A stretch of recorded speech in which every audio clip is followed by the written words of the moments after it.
trust John Key. I call Maggie Berry. Thank you, Mr. Speaker. It is an interesting thing to respond to such a bellowing individual who's just resumed his seat. I believe he's one of your genuine outcasts in this House. He's the kind of guy who would have never fitted in at a certain private school because he was a lefty. He certainly doesn't fit in with his own mob because he's a King's College boy and a funny old lineup of socialists and watermelons. And now, of course, and he was sacked as the Defence Minister, or spokesperson. He didn't get to ministerial. So there you have a guy who just blathers on. Similar, of course, to the fifth lowest polling candidate in the election for the North Shore, the failed former mayor.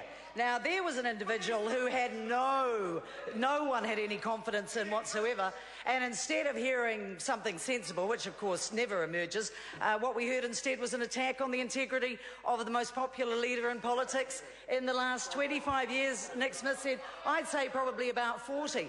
But this is where you come from when you're struggling desperately to be the deputy. Pick me, says Andrew. I'm the one. There's a few that have proved themselves totally incapable in New Zealand First, Winston First, whatever it's called. But he is yet to come in that one because, there's the smart money's on him being the next one to fall over while he's watering trees.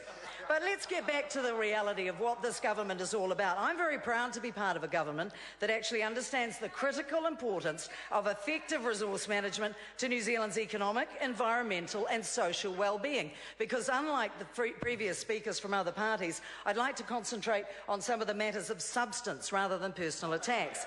Now, the Finance Minister, Bill English, in outlining our business growth agenda, has emphasised the importance of the Resource Management Act reforms and water management. These are important to our overall economy. As we know, on this side of the chamber at least, job growth will emerge from a strong economy, not from a whole lot of unfounded rhetoric and rewriting of history, which is what the opposition specialise in.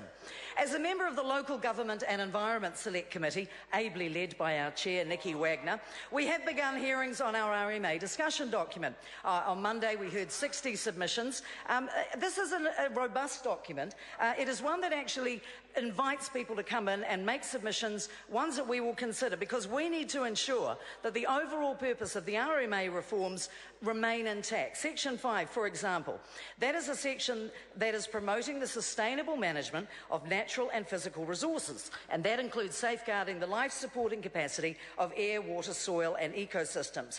Now, these are proposals that also provide that environmental matters of national importance in Section 6 of the RMA are also all being maintained. So when it comes to our waterways, effectively, the changes proposed in that second phase of the Resource Management Act go much further than just simply maintaining protections, which was about all that the last incarnation of a Labor Greens failed government could manage when they had the chance.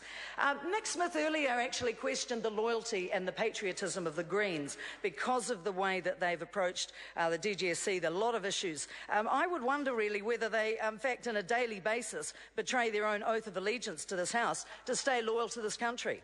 I don't believe that they do. And I think that the constant opposition and undermining does this country no good at all. They don't serve the environment well and they don't serve the country they live in well. But maybe that's because they've got a co-leader who doesn't come from here. Do you think that might have something to do with it? Who knows? They haven't objected. No, they've gone very quiet. They do tend to do that when facts are put in front of them. Now, this John Key-led government, by contrast, has prioritised action in this very important area. And we have introduced via the RMA national bottom lines for the quality of our waterways. That's the very first time in New Zealand's history that water quality has been prioritised in this way. North Shore, in my electorate, where I represent a group of people who are interested in business, they have had a lot of complaints that they've come to me, my constituents. They've said that the RMA processes are very time-consuming, they're very cumbersome and they're very costly, and they have urged us to reform them. These reforms are really long overdue. The RMA system, I've been told by my constituents and by the submitters who've come to our select committee, is unfortunately difficult to understand and use, and for the North Shore businesses, they believe it is actively discouraging investment and motivation. The RMA proposals that the decision makers must recognise and provide for the value of public access to and along the coastal marine area, the wetlands, the lakes and the rivers. And these are the sort of things that we've put out for consultation. We're very satisfied that the provisions that we've outlined will very adequately and properly provide for those matters, and we're looking forward to receiving more feedback through the submissions. I call a point of order. The Honourable Clayton Cosgrave. Mr. Speaker, I raise a point of order